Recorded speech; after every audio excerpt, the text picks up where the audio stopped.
Assalamualaikum warahmatullahi wabarakatuh. Hamdan wa syukran lillah, wassalatu wassalamu ala rasulillah sayyidina wa maulana Muhammadin abdillah, amma ba'd.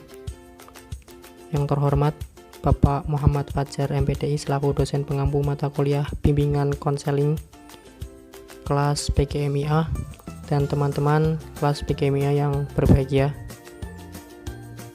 Kami dari kelompok 5 izin mempresentasikan hasil diskusi dari kelompok kami dengan judul Bimbingan Konseling dan Perkembangan Peserta Didik. Sebelum itu, izin memperkenalkan diri dari kelompok kami. Yang pertama, ada Mbak Vita Ulfani dengan NIM 2318096. Yang kedua, ada saya sendiri, Muhammad Aulia Ahsan dengan NIM 2319005. Yang ketiga, ada Mbak Kamila Nur Maharani dengan NIM 2319159. Dan yang terakhir ada Mbak Pina Fitriana dengan NIM 2319177. Oke, untuk mempersingkat waktu, mari kita awali presentasi pada pagi hari ini dengan membaca basmalah bersama-sama. Bismillahirrahmanirrahim. Langsung saja, untuk materi yang pertama terkait bimbingan konseling, pengertian, dan juga perkembangan peserta didik yang akan disampaikan oleh Mbak Vita Ulfani. Langsung ke poin pertama, bimbingan konseling dan perkembangan peserta didik. Bimbingan dan konseling merupakan bantuan atau pertolongan yang diberikan oleh pembimbing kepada individu melalui pertemuan tatap muka atau hubungan timbal balik antara keduanya, agar konseling memiliki kemampuan atau kecakapan melihat dan menentukan masalah serta memecahkan masalahnya sendiri. Yang kedua, ada perkembangan peserta didik. Perkembangan peserta didik merupakan perubahan progresif siswa yang menunjukkan cara organisme bertingkah laku dan berinteraksi dengan lingkungannya. Secara garis besar, terdapat 4 dasar pembagian fase-fase perkembangan. Yang pertama, ada periodisasi perkembangan berdasarkan ciri-ciri biologis. Titik berat berdasarkan fase-fase perkembangan ini didasarkan pada gejala-gejala perubahan fisik anak atau didasarkan atas proses biologis tertentu. Yang kedua, ada fase perkembangan berdasarkan konsep didaktif. Dasar yang digunakan untuk menentukan pembagian fase-fase perkembangan adalah materi dan cara bagaimana mendidik anak pada masa-masa tertentu. Yang ketiga, ada periodisasi perkembangan berdasarkan ciri-ciri psikologis. Periodisasi ini didasarkan atas ciri-ciri kejiwaan yang menonjol yang menandai masa pada periode tersebut. Yang keempat, ada periodisasi perkembangan berdasarkan konsep tugas perkembangan. Tugas perkembangan adalah berdasarkan ciri perkembangan yang diharapkan timbul dan dimiliki setiap anak pada setiap masa dalam periode perkembangannya. Yang kemudian, jika dilihat secara umum, perkembangan peserta didik dapat dikelompokkan ke dalam 3 aspek perkembangan. Yang pertama, ada perkembangan fisik. Perkembangan fisik atau yang disebut juga dengan pertumbuhan biologis meliputi perubahan-perubahan dalam tubuh seperti pertumbuhan otak, sistem saraf, organ-organ indrawi, pertambahan tinggi badan dan berat badan, hormon, dan lain sebagainya. Dan perubahan-perubahan dalam cara-cara individu dalam menggunakan tubuhnya seperti perkembangan keterampilan motorik dan perkembangan seksual, serta perubahan dalam kemampuan fisik seperti penurunan fungsi jantung, penglihatan, dan sebagainya. Yang kedua, ada perkembangan aspek kognitif. Perkembangan kognitif adalah salah satu aspek perkembangan peserta didik yang berkaitan dengan pengertian atau pengetahuan, yaitu semua proses psikologis yang berkaitan dengan bagaimana individu mempelajari dan memikirkan lingkungannya. Perkembangan kognitif ini meliputi perubahan pada aktivitas mental yang berhubungan dengan persepsi, pemikiran, ingatan, keterampilan, bahasa, dan pengolahan informasi yang memungkinkan seseorang memperoleh pengetahuan, pemecahan masalah, dan merencanakan masa depan.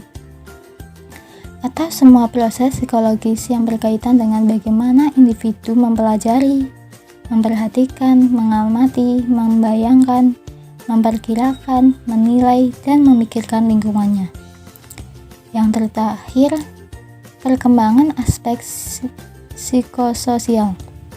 Perkembangan psikososial adalah proses perubahan kemampuan peserta didik untuk menyesuaikan diri dengan lingkungan sosial yang lebih luas. Dalam perkembangan ini, peserta didik diharapkan mengerti orang lain, yang berarti mampu menggambarkan ciri-cirinya, mengenali apa yang dipikirkan, dirasakan, dan diingatkan, serta dapat menempatkan diri pada sudut pandang orang lain tanpa kehilangan dirinya sendiri, meliputi perubahan pada relasi individu dengan orang lain, perubahan pada emosi, dan perubahan kepribadian. Mungkin itu saja yang dapat saya sampaikan di poin A, yaitu bimbingan konseling dan perkembangan peserta didik. Selanjutnya akan dilanjutkan oleh teman saya pada poin-poin berikutnya. Terima kasih. Selanjutnya saya Muhammad Aulia Hasan dengan NIM 2319005 akan menjabarkan materi terkait faktor-faktor yang memengaruhi peserta didik. Menurut Santrok tahun 1996 dalam bukunya Retno Pangestuti, perkembangan merupakan bagian dari perubahan yang dimulai dari masa konsepsi dan berlanjut sepanjang rentang kehidupannya. Bersifat kompleks karena melibatkan banyak proses seperti biologis, kognitif, dan sosioemosional. Para ahli membedakan faktor-faktor perkembangan dari peserta didik. Aliran nativisme menjelaskan bahwa perkembangan seorang hanya dipengaruhi oleh unsur pembawaan atau dasar. Sedangkan aliran empirisme berpendapat bahwa faktor yang memengaruhi perkembangan seseorang berasal dari lingkungan atau pendidikan dan tidak ada kaitannya sama sekali dengan faktor dasar atau pembawaan. Sementara yang menjadi penengah dari kedua paham ini yaitu aliran konvergensi. Aliran ini berpendapat bahwasanya perkembangan seseorang ditentukan oleh kedua faktor yang disebutkan di atas, yaitu faktor dasar atau pembawaan dan faktor lingkungan atau pendidikan. Aliran yang terakhir ini sejalan dengan yang digagas oleh Ki Hajar Dewantara yang mengemukakan dua faktor tersebut yang beliau sebut dengan faktor internal, yaitu faktor dasar atau pembawaan, dan faktor eksternal, yaitu faktor lingkungan atau pendidikan. Ada beberapa faktor yang mempengaruhi perkembangan seseorang individu termasuk peserta didik. Yang pertama, intelijensi. Menurut Thornbrook tahun 1984, intelijensi adalah ukuran bagaimana individu berperilaku. Intelijensi diukur dengan perilaku individu, interaksi interpersonal, dan prestasi. Jadi dapat kita simpulkan bahwa intelijensi adalah kemampuan individu dalam mendayagunakan potensi yang ada pada dirinya sebagai upaya memecahkan suatu permasalahan untuk beradaptasi pada lingkungannya. Yang kedua, pendidikan tentang seks. Pemahaman dan pemilihan metode pendidikan seks yang tepat akan mengantarkan peserta didik menjadi insan yang mampu menjaga dirinya dari perbuatan-perbuatan yang terlarang dan berusaha keras untuk menghindari dari pelecehan seksual. Pendidikan seks sebaiknya dibingkai dengan nilai akhlak mulia. Karena pendidikan seks yang diinginkan adalah agar peserta didik mengetahui fungsi organ seks, tanggung jawabnya, dan menghindari dari perilaku seks bebas. Perbedaan perkembangan antara kedua jenis seks tidak tampak jelas. Yang nyata kelihatan adalah kecepatan dalam pertumbuhan jasmaniah. Pada waktu lahir, anak laki-laki lebih cepat besar daripada perempuan, tetapi anak perempuan lebih cepat perkembangannya dan lebih cepat pula dalam mencapai kedewasaannya daripada anak laki-laki. Yang ketiga, kelenjar-kelenjar. Hasil penelitian di lapangan indoktrinologi atau kelenjar buntu menunjukkan adanya peranan penting dari sementara kelenjar-kelenjar buntu ini dalam pertumbuhan jasmani dan rohani, dan jelas pengaruhnya terhadap perkembangan anak sebelum dan sesudah dilahirkan. Yang keempat, ada kebangsaan atau ras. Anak-anak dari ras Mediterranean atau Lautan Tengah tumbuh lebih cepat dari anak-anak Eropa sebelah timur. Anak-anak Negro dan Indian pertumbuhannya tidak terlalu cepat dibandingkan dengan anak-anak kulit putih dan kuning. Yang kelima, posisi dalam keluarga. Posisi dalam sebuah keluarga juga menentukan perkembangan seorang individu. Dalam hal ini kaitannya dengan peserta didik. Anak yang lahir pertama lebih lambat perkembangannya dibandingkan anak kedua, ketiga, dan seterusnya. Namun di luar hal itu, anak yang terakhir atau anak bungsu juga perkembangannya lebih lambat karena lebih sering dimanja. Yang keenam, makanan. Dalam hal ini, makanan yang mengandung vitamin dan gizi lebih berpengaruh terhadap perkembangan seorang anak. Karena jika anak-anak kekurangan vitamin atau gizi bisa menyebabkan penyakit lebih mudah menyerang dan mengganggu pertumbuhan dan perkembangan anak. Yang ketujuh, luka dan penyakit. Sebuah luka maupun penyakit berpengaruh terhadap perkembangan anak, walaupun hanya sebatas penyakit fisik, apalagi jika penyakit tersebut menyerang psikis anak, maka akan sangat berpengaruh terhadap perkembangan anak. Yang kedelapan, hawa dan sinar. Hawa dan sinar pada tahun-tahun pertama merupakan faktor yang penting terdapat perbedaan antara anak-anak yang kondisi lingkungannya baik dan yang buruk. Yang terakhir, faktor kultur atau budaya. Faktor ini sangat berpengaruh dalam perkembangan seorang anak, karena seorang anak dilahirkan dengan sifat universal atau umum, dan kemudian budaya atau lingkungan yang merubah sifat mereka, tidak hanya berasal dari budaya lingkungan masyarakat saja, tetapi juga di dalamnya termasuk pendidikan, agama, dan sebagainya.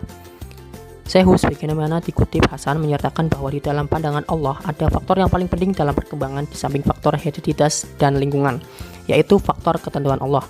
Sebagaimana hadis Rasulullah SAW yang artinya, sesungguhnya Allah menciptakan Adam dari segenggam tanah yang digenggamnya dari seluruh permukaan bumi. Kemudian anak-anak Adam datang sesuai dengan kadar warna tanah. Di antara mereka ada yang merah, putih, hitam, dan perpaduan warna-warni tersebut.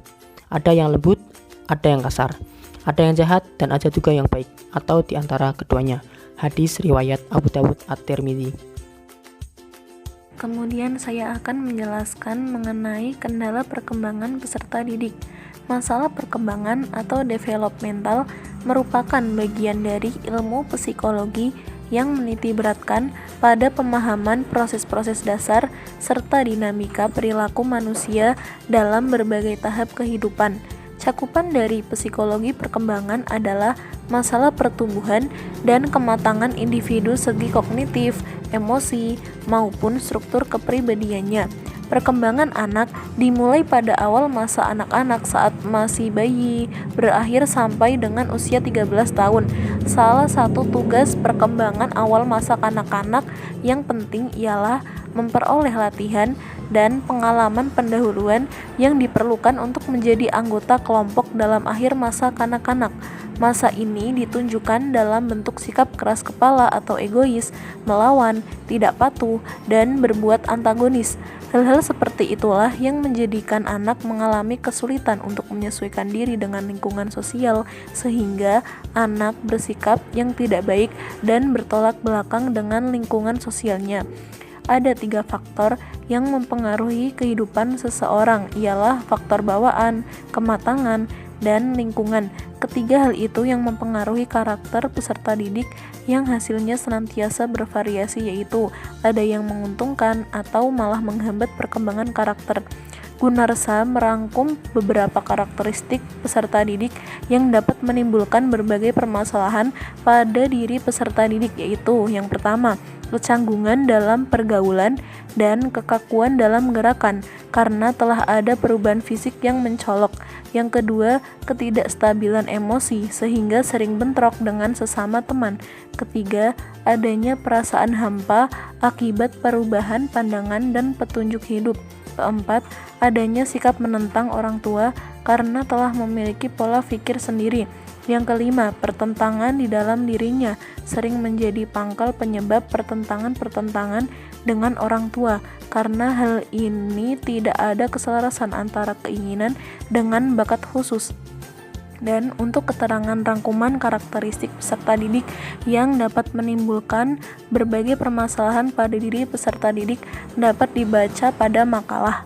Kemudian selanjutnya, faktor-faktor yang ikut berperan terhadap timbulnya permasalahan pada peserta didik, yaitu yang pertama, faktor pribadi atau faktor intern yang meliputi 1. Sifat yang menurun dari orang tua, 2. Cacat tubuh, ketiga, ketidakmampuan menyesuaikan diri, 4. Kurang bisa menyampaikan gagasan kepada orang lain, 5.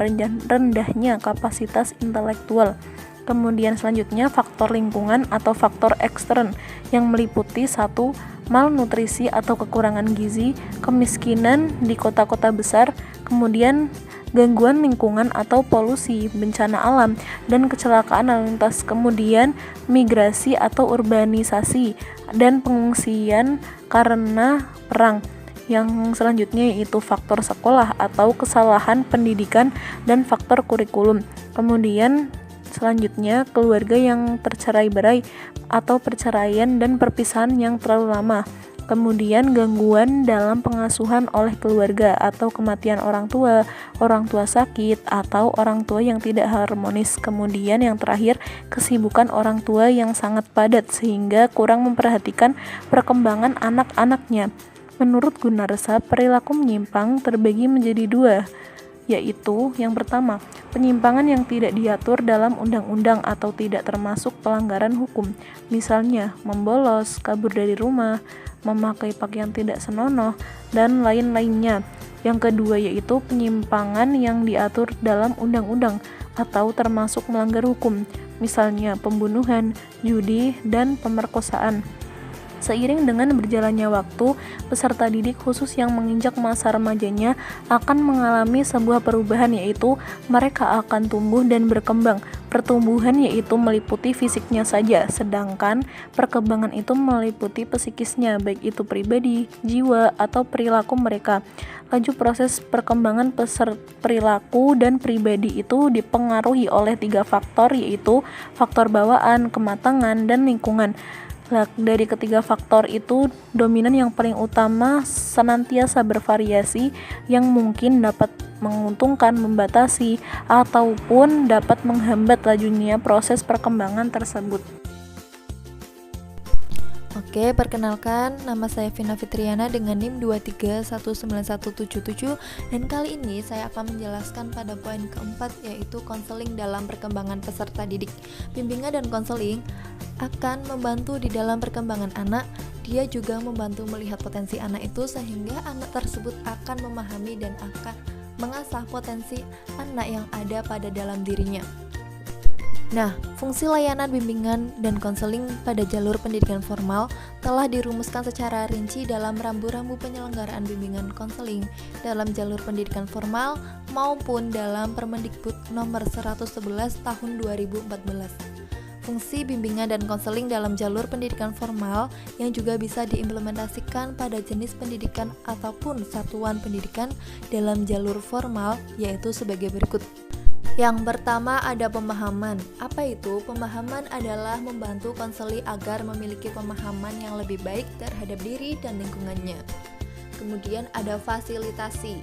Fasilitasi merupakan memberikan kemudahan kepada konseli dalam mencapai pertumbuhan dan perkembangan yang optimal, serasi, selaras, dan seimbang seluruh aspek pribadinya. Yang ketiga ada penyesuaian. Penyesuaian itu membantu konseli agar dapat menyesuaikan diri dengan diri sendiri dan dengan lingkungannya secara dinamis dan konstruktif. Yang keempat ada fungsi penyaluran. Membantu konseli merencanakan pendidikan, pekerjaan, dan karir masa depan, termasuk juga memilih program peminatan yang sesuai dengan kemampuan, minat, bakat, keahlian, dan ciri-ciri kepribadiannya. Fungsi kelima ada adaptasi, yaitu membantu para pelaksana pendidikan termasuk kepala satuan pendidikan, staf administrasi, dan guru mata pelajaran atau guru kelas untuk menyesuaikan program dan aktivitas pendidikan dengan latar belakang pendidikan minat, kemampuan, dan kebutuhan peserta didik. Fungsi keenam ada pencegahan. Pencegahan itu berarti mengantisipasi berbagai kemungkinan timbulnya masalah dan berupaya untuk mencegahnya supaya peserta didik tidak mengalami masalah dalam kehidupannya. Fungsi ketujuh ada perbaikan dan penyembuhan. Berarti membantu peserta didik yang bermasalah agar dapat memperbaiki kekeliruan berpikir, berperasaan, berkehendak, dan bertindak. Fungsi kedelapan ada pemeliharaan. Membantu peserta didik supaya dapat menjaga kondisi pribadi yang sehat normal dan mempertahankan situasi kondusif yang telah tercipta dalam dirinya. Fungsi kesembilan ada pengembangan. Pengembangan yaitu menciptakan lingkungan belajar yang kondusif yang memfasilitasi perkembangan peserta didik melalui pembangunan jejaring yang bersifat kolaboratif. Fungsi yang ke-10 ada advokasi. Advokasi merupakan pembelaan terhadap hak-hak konseli yang mengalami perlakuan diskriminatif. Kemudian, tujuan bimbingan dan konseling di sekolah dasar secara khusus telah dirumuskan dalam Standar Kompetensi Kemandirian Peserta Didik, sebagaimana dicantumkan dalam Penataan Profesional Konselor dan Pelayanan Bimbingan dan Konseling dalam Jalur Pendidikan Formal. Di dalam SKKPD telah dirinci kompetensi peserta didik berdasarkan pada aspek perkembangannya. Ada 10 poin. Nah, bisa dilihat sendiri di dalam materi yang sudah diberikan. Terima kasih. Sekian presentasi dari kelompok 5. Untuk diskusi silakan bisa dilanjutkan di WA Group. Sekian, terima kasih. Apabila ada kesalahan kata-kata dari kelompok kami, mohon dimaafkan. Assalamualaikum warahmatullahi wabarakatuh.